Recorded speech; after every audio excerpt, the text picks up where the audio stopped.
दोस्तों आजकल pension schemes बहुत ज्यादा चर्चा में है क्योंकि 1 अप्रैल 2025 से यूपीएस लागू हुआ है। तो लोग यूपीएस, एनपीएस और ओपीएस का कंपैरिजन जानना चाहते हैं कि कौन सा स्कीम्स में क्या-क्या बेनिफिट्स है। तो आज हम इस वीडियो में देखेंगे इन तीनों पेंशन स्कीम्स का कंपैरिजन, पॉइंट टू पॉइंट सारे फीचर्स भी देखेंगे ताकि आपको समझ में आ जाए कि कौन सा पेंशन स्कीम्स में क्या-क्या फीचर्स मिलते हैं और आपके लिए कौन सा ज्यादा फायदेमंद है। तो दोस्तों मैं आ गया हूं अपने लैपटॉप स्क्रीन पर और आप यहां पर देख सकते हैं तीनों पेंशन स्कीम्स का ये रहे वो फीचर्स जिसको ध्यान में रखते हुए तीनों पेंशन स्कीम को कंपेयर करेंगे। तो सबसे पहले बात करते हैं एलिजिबिलिटी की। तो ओपीएस में आपको स्टेट गवर्नमेंट और सेंट्रल गवर्नमेंट दोनों तरह के कर्मचारी एलिजिबल होते हैं। यूपीएस में भी सेंट्रल और स्टेट दोनों तरह के कर्मचारी एलिजिबल हैं, लेकिन एनपीएस इन दोनों से थोड़ा अलग है। एनपीएस में आपको सरकारी कर्मचारी के अलावा जो आम नागरिक है, साथ ही साथ जो एनआरआईज हैं वो सब एलिजिबल होते हैं। अगले पॉइंट की तरफ बढ़ते हैं कि फुल पेंशन पाने के लिए कितने सालों की सर्विस जरूरी है। यानी कि ओपीएस में अगर आप 20 साल से ऊपर की सर्विस करते हैं तो फुल पेंशन के लिए एलिजिबल है। यूपीएस में 25 साल प्लस की सर्विस करते हैं तो आप फुल पेंशन के लिए एलिजिबल हैं। और एनपीएस में कोई मिनिमम सर्विस का कोई क्राइटेरिया नहीं है। अगला पॉइंट है कि minimum service to get pension, यानी कि कम से कम कितने सालों की सर्विस होनी चाहिए पेंशन पाने के लिए। ओपीएस में कम से कम 10 सालों की सर्विस चाहिए पेंशन पाने के लिए। यूपीएस में कम से कम 10 सालों की सर्विस चाहिए पेंशन पाने के लिए। एनपीएस में कोई मिनिमम क्राइटेरिया नहीं है। अब आते हैं पेंशन पर कि भाई पेंशन कितना किसमें मिलने वाला है। तो देखिए ओपीएस में आपको 50% ऑफ द एवरेज बेसिक पे drawn over the last 10 months, यानी कि पिछले 10 महीनों का जो सैलरी आपने लिया है उसका एवरेज, बेसिक का एवरेज और उसका 50% जो बनेगा वो आपका पेंशन बनेगा। यूपीएस में इससे थोड़ा अलग है, यानी कि थोड़ा फर्क है। क्या है कि 50% ऑफ द एवरेज बेसिक पे drawn over the last 12 months, यानी कि पिछले 12 महीनों का जो आपने सैलरी ड्रॉन किया है उसका एवरेज निकाल करके जो 50% बेसिक का बनेगा वो आपका पेंशन बनता है प्लस डीए। तो ओपीएस में 10 महीने का एवरेज, यूपीएस में 12 महीने का एवरेज। एनपीएस की बात करें तो एनपीएस में जो पेंशन बनेगा वो मार्केट लिंक्ड है, तो मार्केट के परफॉर्मेंस के आधार पर आपका पेंशन बनेगा। तो कोई क्लियर नहीं कर सकता कि एनपीएस में कितना पेंशन बनेगा। अब आते हैं फैमिली पेंशन पे। तो फैमिली पेंशन की बात करें तो ओपीएस में 60% ऑफ एम्प्लॉयज लास्ट पेंशन, यानी कि जो कर्मचारी पेंशन ले रहा था अगर उसकी मृत्यु हो जाती है और मृत्यु होने से पहले उसकी जो भी पेंशन रहा होगा उसका 60% फैमिली को जाएगा। सेम टू सेम यूपीएस में भी लागू होता है 60% of employees last pension. NPS की बात करें तो बेस्ड ऑन सिलेक्टेड ऑप्शन, क्योंकि एनपीएस में बहुत तरह के ऑप्शंस आपको दिए गए हैं और उसमें जो ऑप्शन आप सिलेक्ट करते हैं उसी के आधार पर फैमिली को पेंशन जाता है। मिनिमम पेंशन कितना मिलने वाला है? तो मिनिमम पेंशन आपको ओपीएस में 9000 प्लस डीए बनेगा। ये मिनिमम पेंशन इतना होगा ही होगा अगर आप पेंशन के लिए एलिजिबल होते हैं। तो यूपीएस में 10,000 प्लस डीए होगा मिनिमम पेंशन अगर आप पेंशन के लिए एलिजिबल हैं तो। और एनपीएस में as per the corpus accumulated, यानी कि आपका कॉर्पस कितना जमा हुआ है उसके आधार पर आपका पेंशन बनेगा कि कितना पेंशन आपको मिलने वाला है। एम्प्लॉयज कंट्रीब्यूशन की बात करते हैं तो ओपीएस जो है इसमें कोई एम्प्लॉय की तरफ से कंट्रीब्यूशन नहीं होता है, फुल्ली गवर्नमेंट फंडेड है। यूपीएस की बात करें तो 10% ऑफ बेसिक प्लस डीए, यानी कि बेसिक प्लस डीए का 10% यूपीएस में कंट्रीब्यूशन होने वाला है।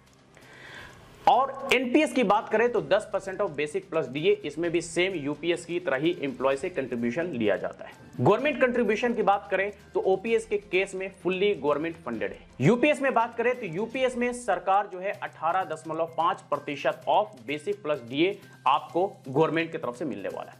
एनपीएस की बात करें तो 14% का कंट्रीब्यूशन गवर्नमेंट की तरफ से देखने को मिलता है। इन्फ्लेशन इंडेक्सेशन, यानी कि महंगाई भत्ता या डीआर का लीजिए, डियरनेस रिलीफ। तो इन्फ्लेशन इंडेक्सेशन की बात करें तो ओपीएस में आपको देखने को मिलता है, यूपीएस में भी आपको देखने को मिलेगा। ओपीएस में आपको कोई इन्फ्लेशन इंडेक्सेशन देखने को नहीं मिलता है। अब आ जाइए लमसम अमाउंट।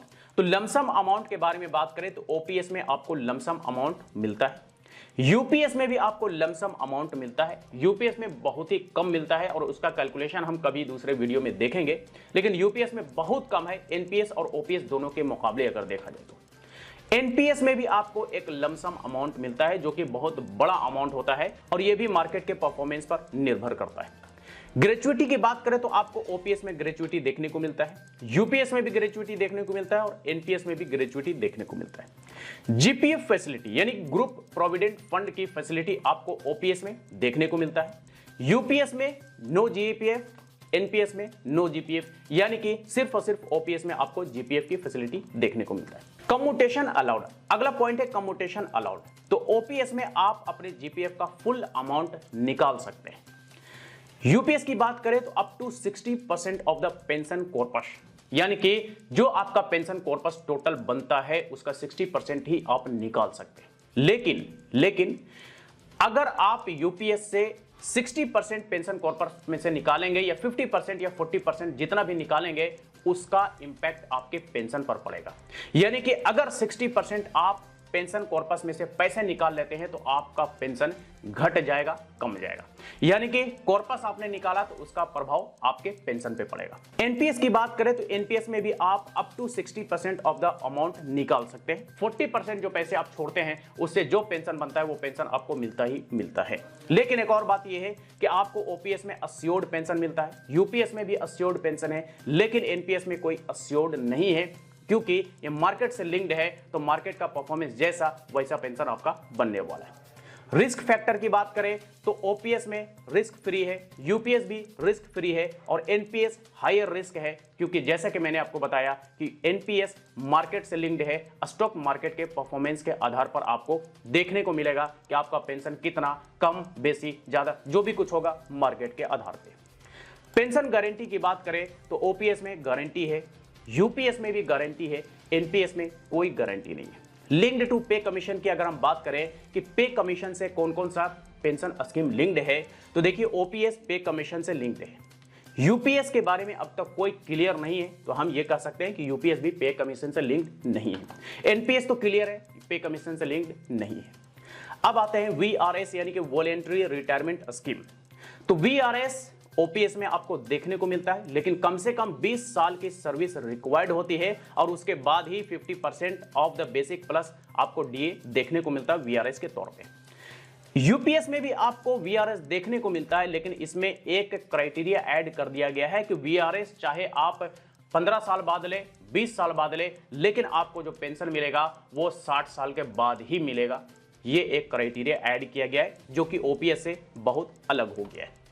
एनपीएस की बात करें तो आपको एनपीएस में भी वीआरएस देखने को मिलता है, लेकिन आप जो है टोटल वेल्थ का 20% ही विड्रॉवल कर सकते हैं, 80% आपका इन्वेस्टेड रहेगा। टैक्स बेनिफिट की बात करते हैं तो आपको ओपीएस में टैक्स बेनिफिट नहीं देखने को मिलता है, यूपीएस के बारे में अभी कोई क्लियर नहीं है और एनपीएस में आपको अंडर सेक्शन 80CC-D1 के तहत टैक्स बेनिफिट देखने को मिलता है। तो ये तो आपने देखा कि इन तीनों पेंशन के फीचर्स, साथ ही साथ ओपीएस के क्या फीचर्स है, यूपीएस के क्या फीचर्स है, एनपीएस के क्या फीचर्स है, और ये सारा कुछ देखने के बाद आप ये अंदाजा लगा सकते हैं कि कौन सा पेंशन स्कीम आपके लिए बेहतर है। वैसे ओपीएस तो आजकल लिमिटेड है, कुछ ही कर्मचारियों के लिए है, सबके लिए ओपन नहीं है, लेकिन यूपीएस और एनपीएस सभी के लिए ओपन है और गवर्नमेंट जो है ये ऑप्शन दे चुकी है कि यूपीएस लेना है, ये एनपीएस लेना है। लेकिन हमेशा से लोग ओपीएस की मांग करते रहे हैं क्योंकि इसके कुछ ऐसे फायदे हैं जो कि आपको ना ओपीएस में देखने को मिलता है ना यूपीएस में देखने को मिलता है। जी हां दोस्तों, तो ये आपने देखा ओपीएस, यूपीएस और एनपीएस पेंशन स्कीम्स का कंपैरिजन। अब आपको समझ में आ गया होगा कि कौन से पेंशन स्कीम्स में क्या क्या फीचर्स मिल रहे हैं और कौन सा ज्यादा फायदेमंद है।